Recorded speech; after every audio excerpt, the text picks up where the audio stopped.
Let's bring in our military and Russia experts. Thank you all for joining us on this incredible story. Jill Doherty, I want to go to you first. The world was watching this first speech by Putin just a couple hours ago. He had been MIA. Did Putin accomplish anything from here, in this speech, aside from showing people that he's essentially still alive? You know, I think that's very hard to judge because the two groups that he was talking to essentially are the members of Wagner who now have a choice, according to Putin. You know, join the military, go back to your families, or go to Belarus. And we still don't know. I mean, Prigozhin is saying his men are sticking with him and that very few have decided to go into the military. And then the other side is Putin wants to convince Russians everything's okay, everything's under control. The people were united. You know, it reminded me of the old Soviet days when they said, you know, the state and the people are united. That's what Putin's trying to prove. So did he accomplish that? I think it's kind of dubious right now because Russians are very confused. And I don't think Putin really did much of anything other to say, hey, be patriots, and it'll be okay. It was a very, very short speech, and I want to play a little bit more of it. Let's take a listen. The organizers of the rebellion, betraying their country, their people, also betrayed those who were drawn into the crime. They lied to them, pushed them to death under fire to shoot at their own. We know now that the vast majority of the fighters and commanders of the Wagner Group are also Russian patriots, devoted to their people and state. They proved it with their courage on the battlefield. Jill, back to you. That was somewhat forgiving. Do you think that this means that the Wagner Group is going to live on? Because Prigozhin certainly thinks he's going to be able to operate in some way out of Belarus. I don't think so. I mean, if you have 25,000, that's what Prigozhin claims, 25,000 really vicious and well-trained men, militia running around in Russia, I can't imagine that Putin would want that to happen.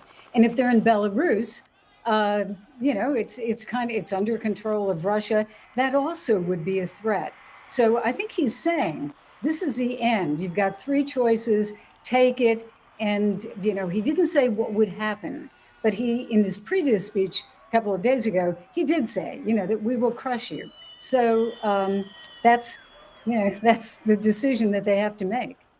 And Biana Goldriga, we did hear from Evgeny Prigozhin today. We didn't see him, but he did double down on that long-held criticism of his of the Russian Defense Ministry. So how significant is it that we then saw Putin meeting with the Defense Minister Sergei Shoigu tonight?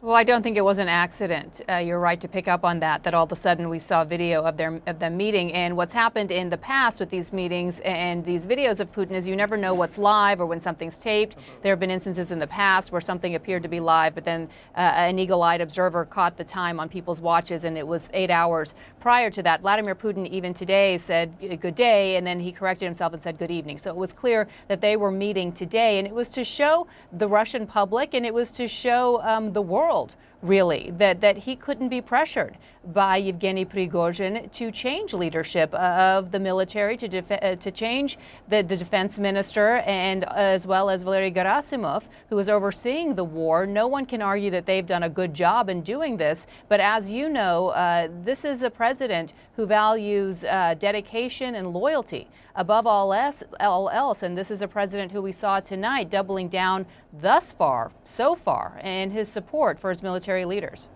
And General Mark Hertling, Putin referenced tonight fallen pilots. We have images of a crash site. You can see it there, reportedly a Russian military plane that was taken down by Wagner forces over the weekend. So Evgeny Prigozhin does appear to have killed Russian troops.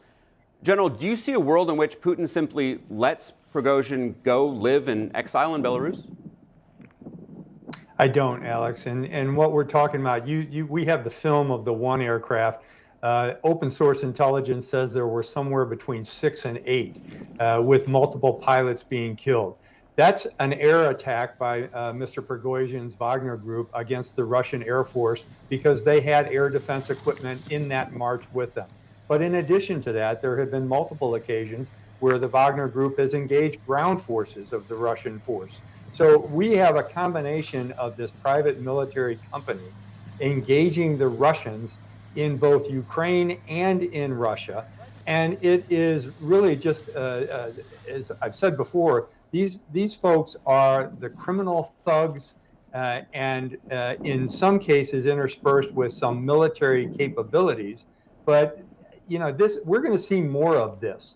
I'm not sure Prigozhin is done, but it's fascinating to me how in that 6-minute speech that Mr. Putin gave, that he went back and forth between the heroes of the Wagner group while at the same time not condemning the leader of the Wagner group, who he condemned the other day during the whole campaign.